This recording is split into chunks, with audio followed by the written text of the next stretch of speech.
आजकल संस्कारों के प्रति न तो आग्रह बुद्धि रही है, न महत्व बुद्धि रही है। ऐसे लोग मोबाइल में देख के, गूगल में देख करके नाम रख देते हैं। नामकरण संस्कार एक स्वतंत्र संस्कार है। दो संस्कार तो द्विजातियों में बहुत प्रधान माने जाते थे, एक उपनयन और एक विवाह। उपनयन संस्कार की तो ऐसी स्थिति हो गई है कि समय से प्रायः विप्र बालकों का यज्ञोपवीत होता ही नहीं है। 16 वर्ष की आयु व्यतीत हो जाने के बाद ब्राह्मणम सावित्री नाति वर्तते, ब्राह्मण को फिर सावित्री क्षमा नहीं करती है। 16 वर्ष की आयु के बाद ब्राह्मण कुमार का जनेऊ हुए तो वह अपने ब्रह्मत्व से च्युत हो जाता है। तब उसको ब्रात्यष्टोम नामक यज्ञ करने के बाद वह फिर अग्निहोत्र आदि का अधिकारी बनता है। भ्रात्य हो गया वो करता है। इसलिए गर्भस्याष्टमे वर्षे ब्राह्मणम उपनयित एक श्रुति है, और दूसरा उद्धरण यह भी है, ब्रह्मवर्चस कामस्तु 5 वर्षम एवं ब्राह्मणम उपनयित। ब्रह्म तेज की कामना हो तो 5 वर्ष के विप्र बालक का ही यज्ञोपवीत होना चाहिए। विशेष बलाधान की कामना हो तो क्षत्रिय का 6 वर्ष की आयु में यज्ञोपवीत, और विशेष गौ ब्राह्मण के प्रति भक्ति हो और उसमें श्री संपन्नता आवे, ऐसी कामना हो तो वैश्य बालक का यज्ञोपवीत 7 वर्ष या 8 वर्ष की आयु में हो जाना चाहिए। और फिर आगे आगे समय बीतता जाता है तो थोड़ा समय बढ़ता चला जाता है। तो जिससे द्विजातित्व संपादित होता है उसकी तो ये दशा है। और विवाह तो तमाशा हो गया, विवाह तमाशा हो गया, विवाह संस्कार नहीं रह गया। इसलिए व्यासी भागवत में लिखा है, स्वीकार एवं चोदवाहे, विवाह नहीं रह जाएगा कलयुग में, परस्पर की स्वीकृति ही विवाह हो जाएगा। और लोगों ने कहावत बना रखी है, यद्यपि बहुत घटिया है, इतनी घटिया बात इस पवित्र आसन से नहीं बोलनी चाहिए, लेकिन लोग की कहावत है, मियाँ बीवी राजी तो क्या करेगा काजी। स्त्री पुरुष राजी हैं तो फिर किसी से पूछने की, माता पिता से तो पूछने की जरूरत ही नहीं है, कुलवृद्ध वयोवृद्धों से भी पूछने की आवश्यकता नहीं है। जिसका जहां मन लग गया, जहां जिससे हो गया, जिसका संपर्क वहीं जय सिया राम। गृहस्थाश्रम में प्रवेश का प्रयोजन क्या है? पितृ ऋण से मुक्ति। और पितृ ऋण से मुक्ति कब होगी? जब कुलाचार और वैदिक आचार दोनों का सम्मान करते हुए सविधि गृहस्थाश्रम में प्रवेश किया जाएगा, और फिर सजातीय अपनी पत्नी में पवित्र मुहूर्त में गर्भाधान किया जाएगा, और धर्मनिष्ठ संतान उत्पन्न होगी, जिसे शास्त्र की भाषा में धर्मज कहा गया। उससे पितरों को आनंद होगा, और नहीं तो वर्ण संकरता यदि कुल में आ गई तो लुप्त पिंडोदक क्रिया, पिंडदान जलदान की क्रिया ही लुप्त हो जाएगी। विवाह संस्कार की ये स्थिति हो गई।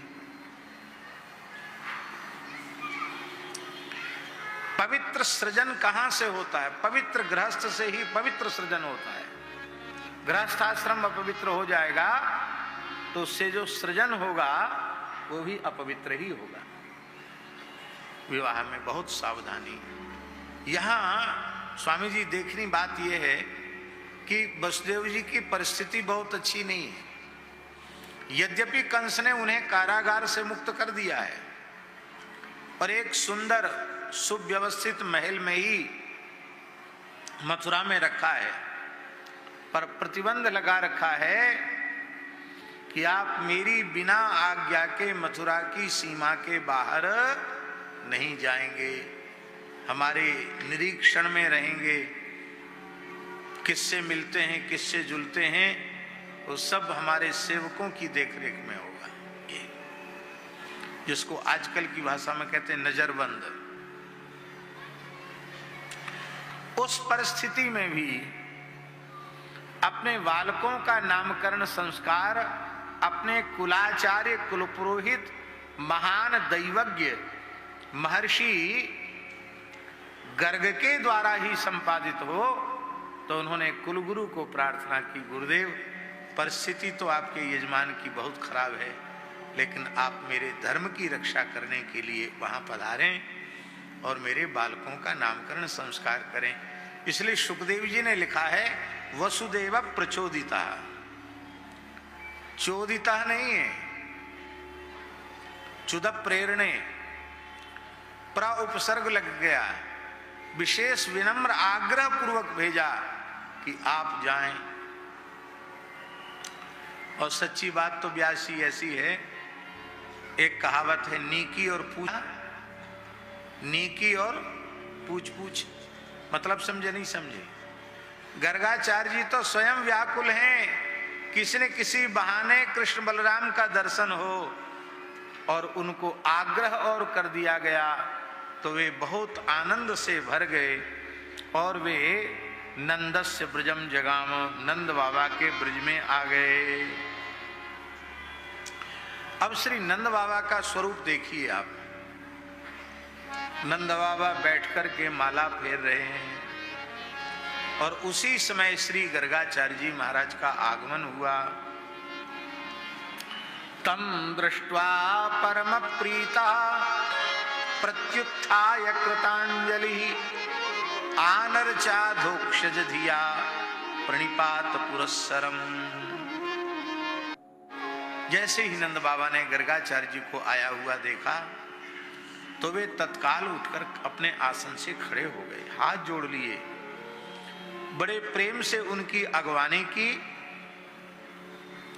और महल में उनकी पधरावनी की, और पधरावनी करके प्रणिपात पुरस्सरम, साष्टांग दंडवत किया और पूजन किया। किस विधि से पूजन किया ये बात ध्यान देने योग्य है। वैदिक महानुभाव यहां लिखा है आनर्चा अधोक्षज धिया, अधोक्षज धिया आनर्च।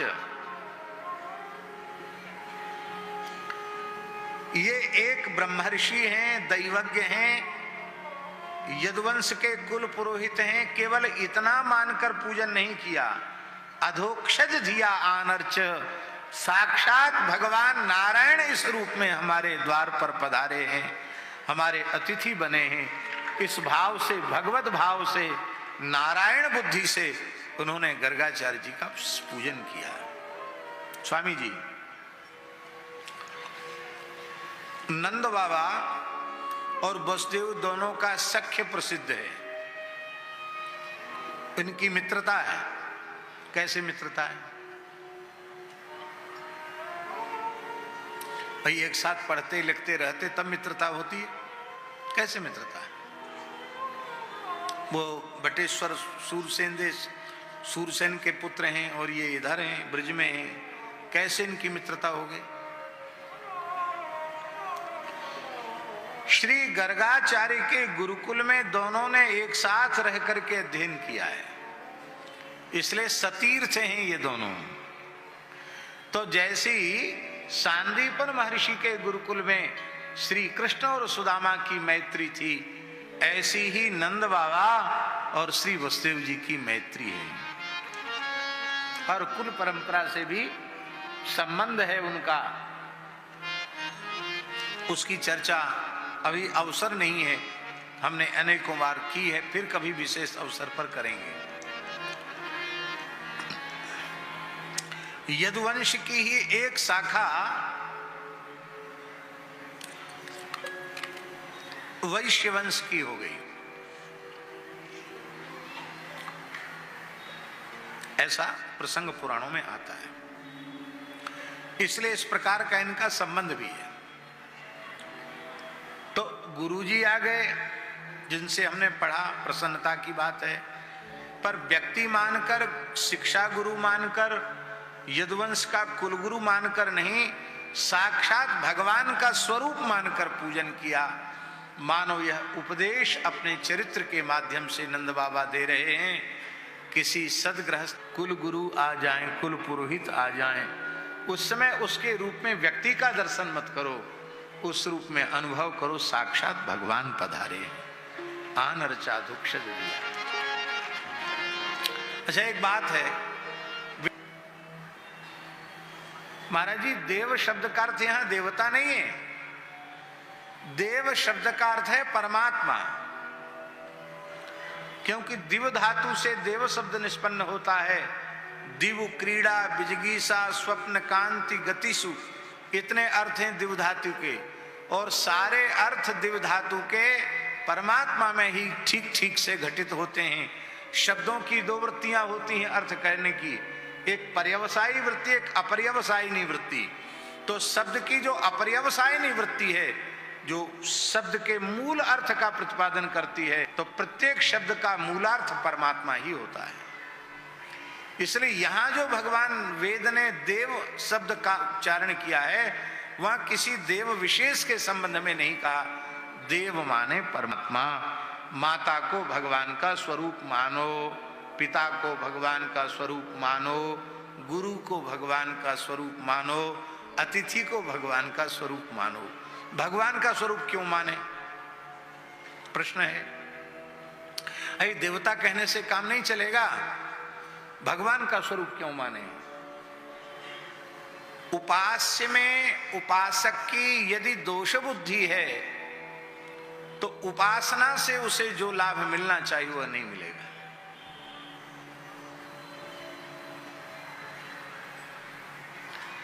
और दोष बुद्धि समाप्त होवे, इसका एकमात्र साधन है भगवत भाव।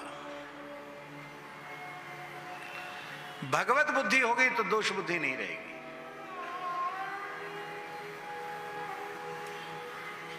एक बात व्यास जी हम आपसे पूछ रहे हैं, भगवान श्री कृष्ण की लीला, ब्रज लीला से लेकर द्वारका लीला तक तमाम चरित्र उनके बड़े अटपटे से हैं, जो सामान्य मनुष्य की बुद्धि में समझ में आने लायक नहीं है। लेकिन ईमानदारी से बताओ, क्या उनके किसी भी चरित्र के कहने सुनने में भगवान के प्रति हमारे मन में दोष बुद्धि आती है क्या? बोलो, आती है? बिल्कुल नहीं आती। क्यों नहीं आती है? इसलिए नहीं आती है, वो चाहे माखन चुरावें, चाहे चीर चुरावें, और चाहे लीलेहारिन मनिहारिन, और चाहे वैद्य जी, चाहे जोगी बाबा, ब्रह्मचारी बाबा, कुछ भी बने, और चाहे एक ब्याह करें, चाहे 16,108 ब्याह करें, उनके प्रति हमारे मन में स्वप्न में भी दोष बुद्धि उत्पन्न नहीं होती है, कि हम यह मानते हैं यह किसी सामान्य व्यक्ति की क्रिया लीला नहीं है, ये साक्षात एते चांस कलह पुंसः कृष्णस्तु भगवान स्वयं इंद्रारि व्याकुलम लोकम मृडयन्ति युगे युगे। साक्षात भगवान श्री कृष्ण का चरित्र है ये। गुरु तत्व के प्रति भी भगवत भाव होगा तो दोष बुद्धि नहीं रहेगी। इसलिए भगवान की आज्ञा उद्धव जी को है, आचार्यम माम विजानीयात्, आचार्य को मेरा स्वरूप समझो। ये नहीं कहते आचार्यम माम इव विजानीयात्, मेरे जैसा समझो, नहीं, माम एव आचार्यम विजानीयात्, गुरु रूप में मैं ही हूं। आचार्यम माम विजानीयात् नावमन्येत करिचित। वे अनुकूल से अनुकूल व्यवहार करें और चाहे प्रतिकूल से प्रतिकूल व्यवहार करें, फिर भी गुरुदेव की कभी नहीं कर देना। कहते क्या करें, हम तो बड़ी खोपड़ी हमारी उल्टी है, हमको अपने में ही दोष नहीं दिखते, बाकी तो सब में दोष दिखते हैं। बोले दोष क्यों दिखते हैं? क्योंकि तुमने गुरु को मरण धर्मा मनुष्य मान रखा है, न मर्त्य बुद्धिया सूये, तो उनको उनमें मर्त्य बुद्धि मत करो, ये मरण धर्मा मनुष्य हैं ये मत मानो, क्योंकि सर्वदेव मयो गुरु।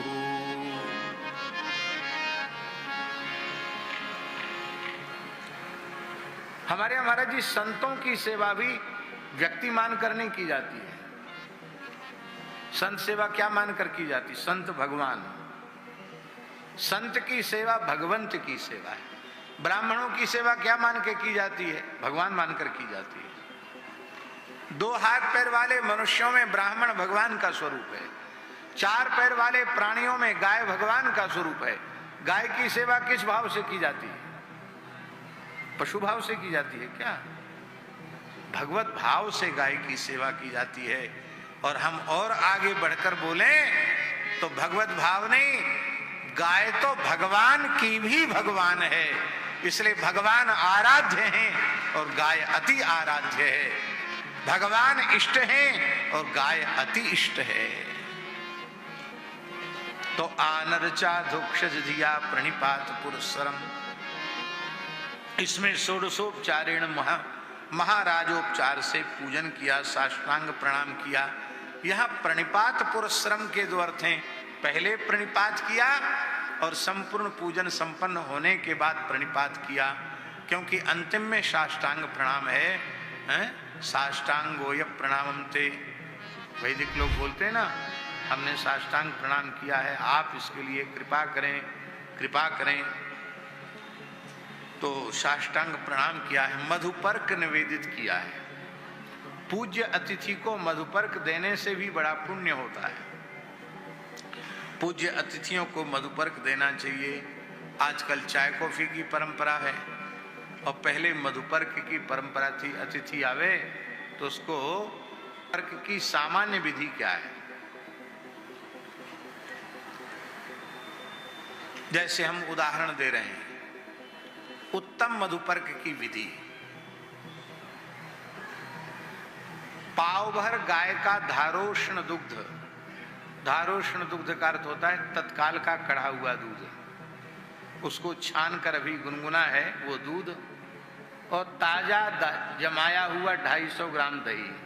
कितना हो गया? आधा किलो हो गया।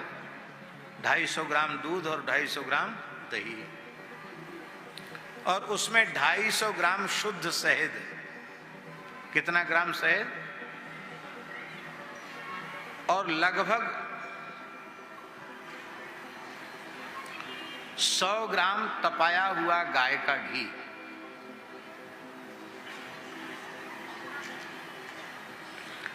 इसको बढ़िया से फेंट करके जो तैयार की हुई लस्सी है उसको कहते हैं, बनाने की विधि हमने बता दी, जब इच्छा हो तब बना के भोग लगाना और किसी अतिथि को पिलाना।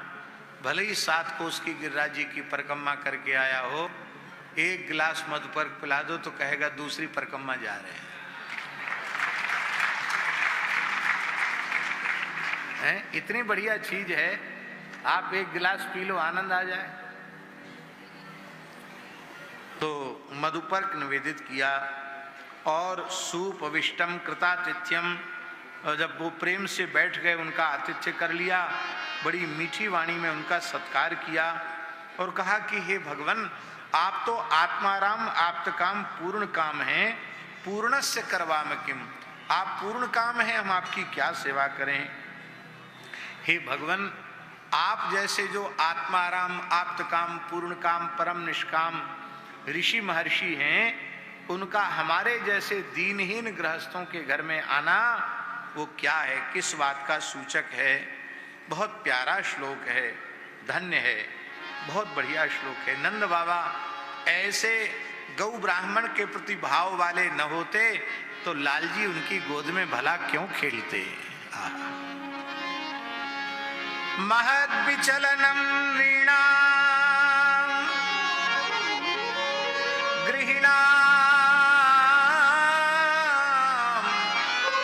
दीन चेतसा निःश्रेयसाय भगवन् कल्पते नान्यथा क्वचित्। आप जैसे महापुरुषों का हमारे जैसे दीनहीन गृहस्थियों के घरों में जाना परम कल्याण के लिए ही है, निःश्रेयसाय। धर्म का लक्षण क्या है स्वामी जी? धर्म क्षण मीमांसाकारों ने माने हैं। एक तो यतोभ्युदय निःश्रेयस सिद्धि सधर्मा, यतोभ्युदय निःश्रेयस सिद्धि सधर्मा। दो काम युगपत संपादित हों उसे धर्म कहा गया। अभ्युदय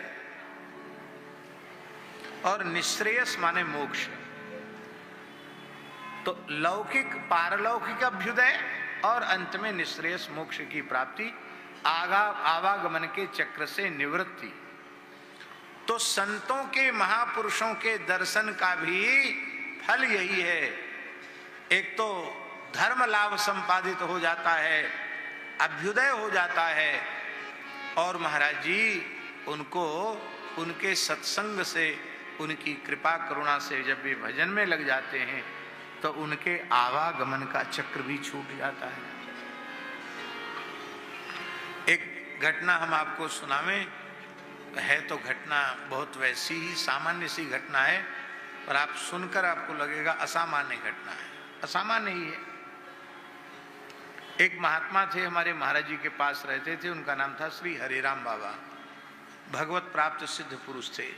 स्वभाव बड़ा विचित्र था, लोग अनुभव नहीं कर सकते थे कि ये इतनी ऊंची कक्षा के संत हैं। तो एक बुंदेलखंड के एक गांव में वो रह रहे थे और बहुत दूर जाते थे, डोलडाल कमंडल लेकर कम से कम 3-4 किलोमीटर जाते थे। वृंदावन में भी रहते थे तो सुदामा कुटी महाराज जी के पास रहते और चामुंडा के उधर जाते डोलडाल। कहते वृंदावन की सीमा में डोलडाल नहीं करेंगे, ऐसे थे महाराज।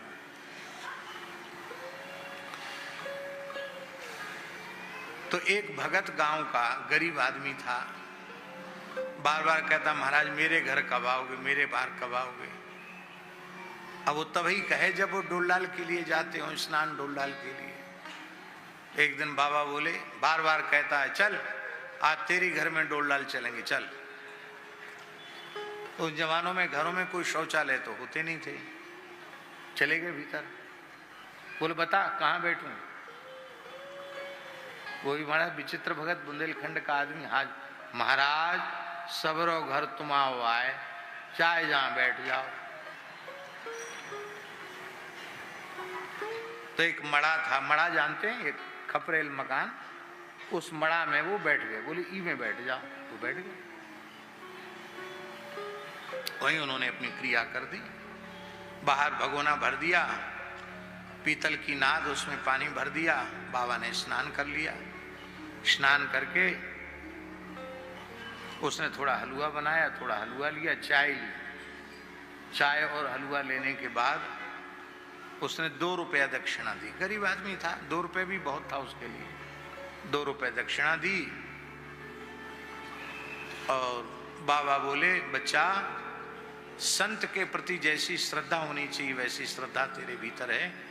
मैंने जहां मल त्याग किया है ना, उस जगह को साफ करना और रहस्य को किसी से बताना नहीं, बस इतना करके चले गए।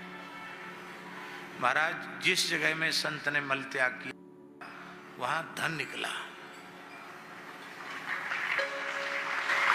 जिस आदमी के घर में 2 समय भोजन की समस्या थी, बड़ी गरीब आदमी, क्षेत्र का बड़ा अमीर आदमी बन गया, ट्रांसपोर्ट हो गया, मील हो गए।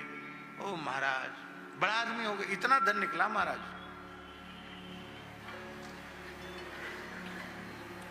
साधुते हो न कारज हानि।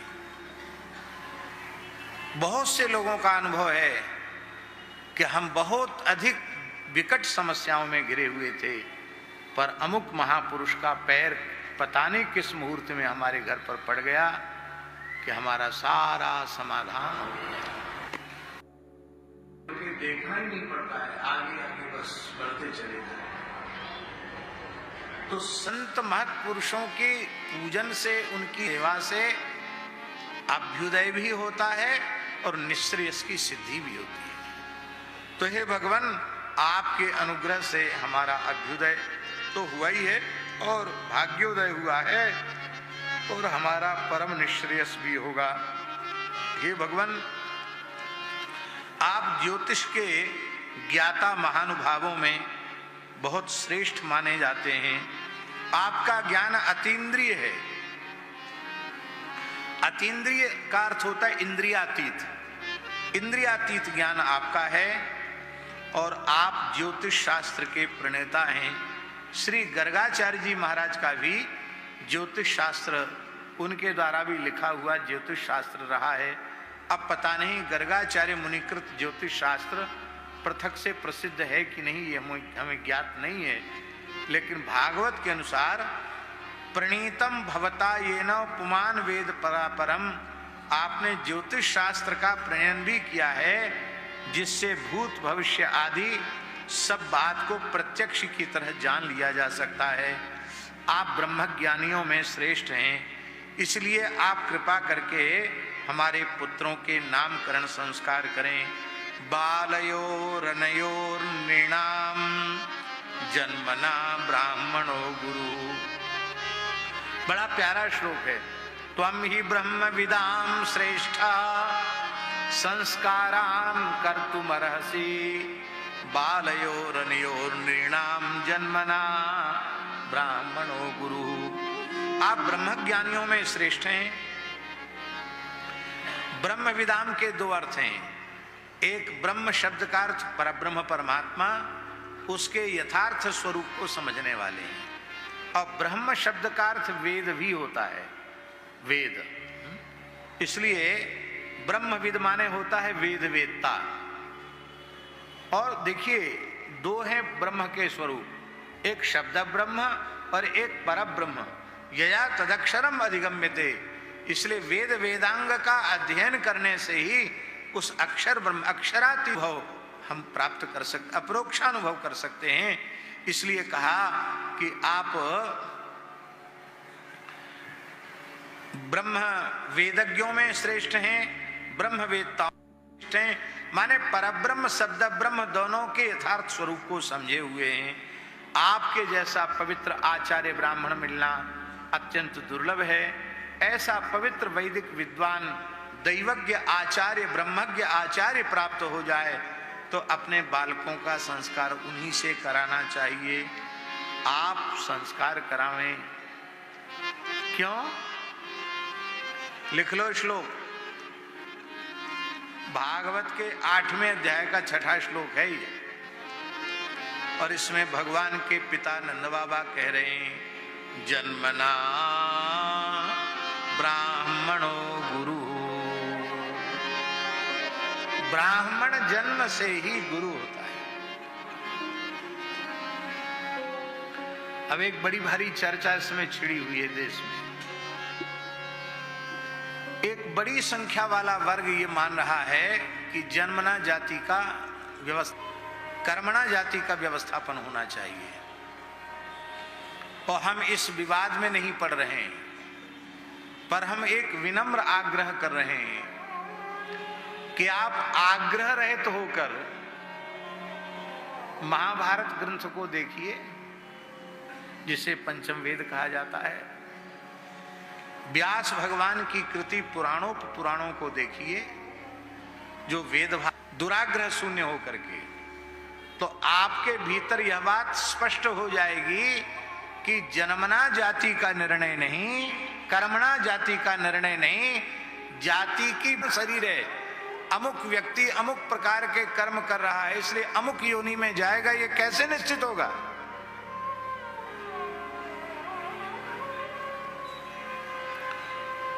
श्री चैतन्य महाप्रभु गोलोक विहारी श्री कृष्ण का स्वरूप हैं, ऐसा हम सब मानते हैं। अनेक प्रमाण भी उसके हैं। तो महाप्रकाश लीला में श्रीमन महाप्रभु जी से पूछा, क्या पहले तो ब्रज में नंद बाबा के बेटा बने, अब कान्यकुब्ज विप्रकुल में पंडित श्री जगन्नाथ मिश्र के गृह में सची माता की दक्षिण कुक्षी से आपका जन्म हो गया। इसका हेतु क्या है? तो भगवान बोले, चैतन्य महाप्रभु बोले कि पूर्व जन्म में जो हमने गौ सेवा की थी ना, गोचारण किया था, और गोवर्धन पर्वत उठा करके गोरक्षा जरूर भेजना, तो हम भी प्रयास करेंगे। कोई श्लोक है, पूरा तो हमें याद भी नहीं है। जन्मना जायते शूद्रः संस्कारात् द्विज उच्यते, वेद पाठी भवेद विप्रो और ब्रह्म जानाति ब्राह्मण। याद है आपको श्लोक? कहाँ का है? किस स्मृति का है? किस पुराण का है? बताइए। आप लोगों में से कोई जानता हो तो प्रार्थना बताइए।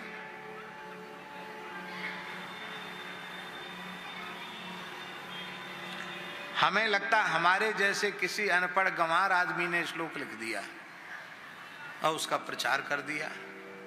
अब हम एक बात और पूछते हैं,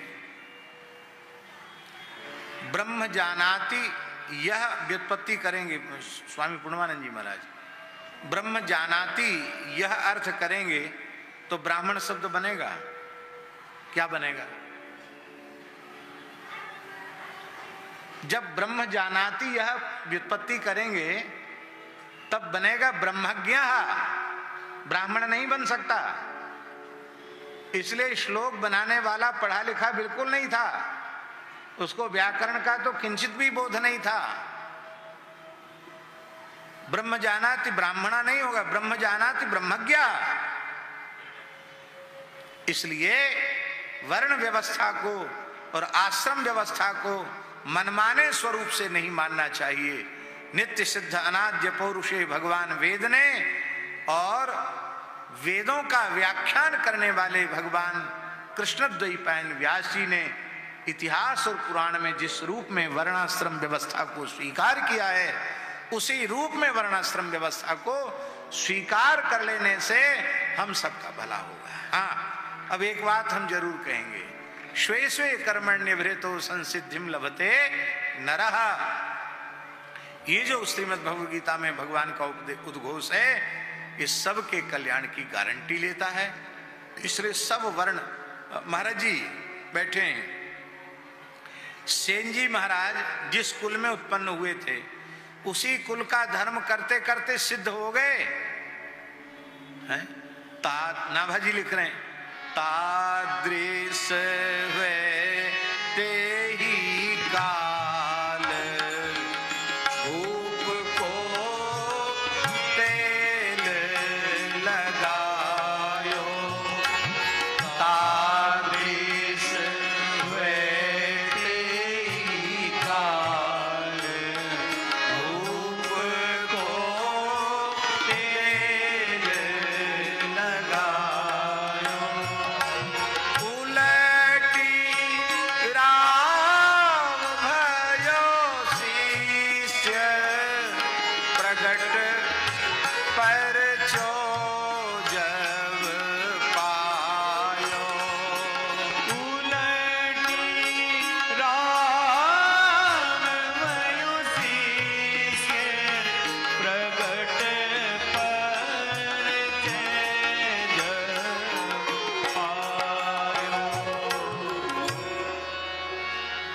स्वयं रघुनाथ जी सेन जी का रूप धारण करके बांधवगढ़ नरेश के शरीर में तैल मर्दन करने गए। सामने दर्पण रखा हुआ था राजा के, वो दर्पण में देखता तो सोचता कि अरे ये क्रीट मुकुट कहाँ दिखाई पड़ रहा है, ये नीलमणि नीलकमल की कांति को लज्जित करने वाला इतना सुंदर मुखारविंद कहाँ दिख रहा है। वो पीछे से मालिश कर रहे हैं पीठ से महाराज जी, वो सरकार का मुखारविंद दर्पण में दिख जाता है, वो ऐसे देखता है।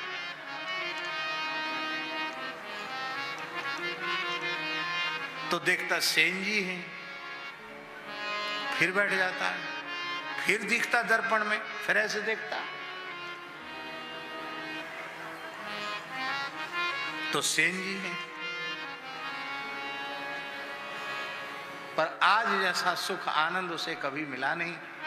और जब सेन जी को पता चला कि अरे आज तो हमारी सेवा छूट गई, और जब अपनी सामग्री पेटिका लेकर के सेन जी पहुंचे तो बांधवगढ़ नरेश अपने सिंहासन से उठ के खड़े हो गए। आओ महाराज, द्वारा कैसे कष्ट किया।